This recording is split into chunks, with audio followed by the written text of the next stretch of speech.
Australia's cutest native animal, the koala, surrounds Sydney. Any keen eye looking up may be able to spot one of these adorable creatures anywhere from the Central Coast through to the Illawarra region. Well, you used to. Along this coastline of New South Wales, koala numbers are rapidly decreasing. Why? As development and urban areas sprawl further and further away from Sydney City, koala habitat is being demolished and segmented along with it. So I linked up with the Sydney Basin Koala Network, a crew that is making sure that the great Australian dream isn't coming at the expense of our precious koala population. Act local! I'm about an hour south of Sydney CBD in Campbelltown, which the locals have renamed Koala Town. Hell yeah. Due to their hefty koala population. The legend's taking me around to try and spot some of these little darlings are Steph Carrick of the Sydney Basin Koala Network, her right-hand lady Jade, and a local koala spotter from the wild things of Smith Creek, Les, who's a bit of a koala spotting guru. Female koala. How do you know this? Because I've seen a female in the tree. Okay. Hell yeah, Les! Koalas, endangered in New South Wales. I guess the first question is, why? Habitat loss is the main driver. A lot of it is urban development. That's what we mainly advocate for in this region. So it's the urban sprawl that cuts down the koala habitat to build new houses. So, building out rather than up. Super quickly so we completely understand, the Britannia definition of urban sprawl is the rapid expansion of the geographic extent of cities and towns. In many metropolitan areas, it results from a desire for increased living space and other residential amenities. Urban sprawl has been correlated with increased energy use, pollution, and traffic congestion, and a decline in community distinctiveness and cohesiveness. In addition, by increasing the physical and environmental footprints of metropolitan areas, the phenomenon leads to the destruction of wildlife habitat and to the fragmentation of remaining natural areas. You get in an argument with someone and say, but I want a house with, an acre out near Sydney. And what's the argument against their wanting that? Koalas only live on the east coast of Australia. That's the only place they can live in the world. Humans can live anywhere. I live in a small flat with my family, and I'm fine with that because I know that if I do buy that acre block on koala habitat, I know what that means for koalas. The other thing is urban sprawl is not often the best place for people either. Underserviced in terms of public transport. Often when it's built in this sort of big sprawling way, there's just not that. So then people end up relying on cars, on gridlock roads, and there's just all these other issues with it. It's kind of sold as a dream, but it might not be. The area that they're going to develop that's directly on the koala habitat here and that will cut off their migratory corridors, there's no public transport, there's not even sewage. So some of the new housing developments have their sewage taken out by trucks every week. But what you've got is developers, they buy farmland and bushland, they lobby the government to change the zoning. They then sell those lots of lands to people and then they go, thank you, job done. Yeah. And meanwhile, where are the schools? Where are the hospitals? Where is the public transport? Where is the water? Where is the sewage? Where is the bushfire evacuation?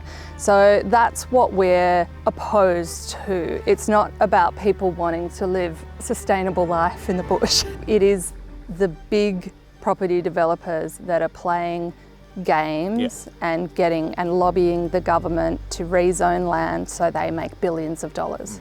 That's what the issue is, and it harms koalas.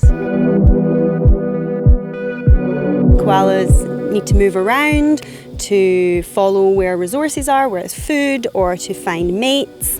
For that, they need to move around their habitat. As we've progressively cut down forests, we've sort of broken it up into smaller pieces. So you end up with these strips of habitat running through the landscape, which sometimes get referred to as habitat corridors. So they're not just for moving around, they're for living in as well. But what can happen is if you don't have this landscape view of where all those bits of habitat are connected, you can end up with something happening right in the middle and chopping it up into bits, and then that corridor being non-functional, meaning that the koalas can't. So that could be a road, that could be a development, it could be anything that just chops down that section and breaks off one part of habitat to another. Then those two koalas here and koalas here can't reach each other. The last koala we saw here had a tag. It was called Blake.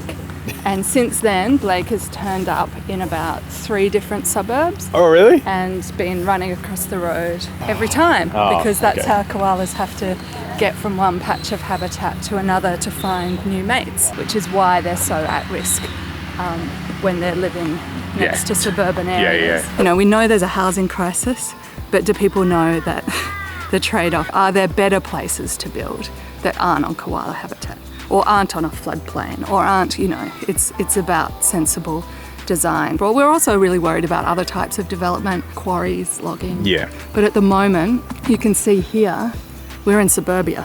Yeah. And there's koalas here. Yeah. They're getting hit on the roads at an unsustainable pace. That's why we're here, is to advocate for the koalas and try and get the best protections possible. People buying a house, wanting to have a place to raise their family, they're not doing anything wrong, and often they don't know. Of course, if you're trying to sell a house to someone, you're not going to sell it with, oh, by the way, do you know that this is really bad for koalas? Often they're actually, when you look at the ads, it looks great. You know, it says, oh, you're going to be living near wildlife and it's going to be all green. And I don't think the people buying, they're not the ones necessarily to blame. They're not the ones to blame at all.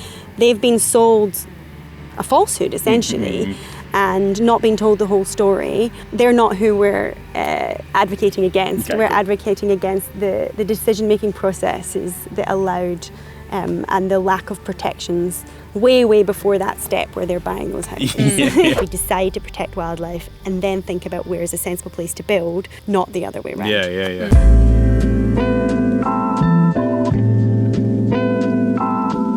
What does the SBKN do in order to stop that urban sprawl from happening? Working with local communities to let them know what the issues are and let them know where the koalas are, and then hopefully so they kind of mobilise and start lobbying you know, their local councils, state government to do more, and they're able to really articulate what it is that they need to do. Jade runs a citizen science program, so training those citizen scientists up so they know where to look for koalas and how to talk about them. Here's a quick how to spot a koala guide, because it's not actually as easy as you think. Walking towards a tree, you see one on the fork, and then from the other side of the tree, you just can't see the koala at all. You would think, you think, oh, I know roughly where it is. You walk around the tree and you just lose it. Koalas poo hundreds of times a day. I think it's like up to 250 times a day. If there's a koala in a tree, there's going to be poo around the bottom of the tree. As we said before, it can be really, especially if you imagine if it's in one of these deep forks, like that tree is so twisted, and you know, if there's a koala just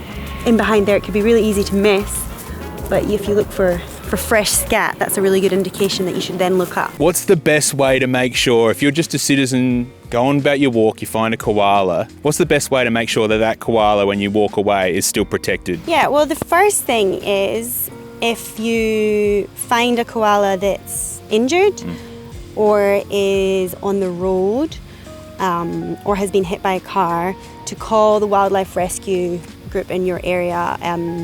Around here there's wires, but there'll be, find out what your local wildlife rescue group is, and I would recommend saving that number to your phone. There's also a really good app that the International Fund for Animal Welfare, they're called I4, they have an app where they've listed every single wildlife group in Australia. Wow. So you can actually, and you know, you use the app and you find your pinpoint, and then it'll tell you who the local rescue group is and their contact details. So that's really great for travellers to download that I4 app. Record that sighting. There's a government app called I Spy Koala, because that goes into the government database. It's the fastest way to get koala records into the government database. Right. Those records are then used by developers when they're checking if they can develop somewhere.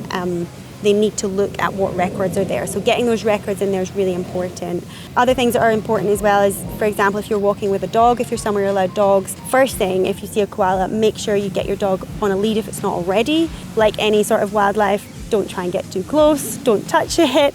Observe from a distance with binoculars if possible. If you can approach a koala, it's because there's something very wrong with them. Before I wrap this episode of Act Local, I think this is probably the best thing to remember about the work that the Sydney Basin Koala Network does. If you protect the koala habitat, everything else gets protected within that. So obviously we're walking through this gully, we haven't seen a koala yet, but we've seen all different birds, skinks. Yeah. Like, Plenty of little lizards. Yeah, all that biodiversity. That's why some people refer to koalas as this umbrella species.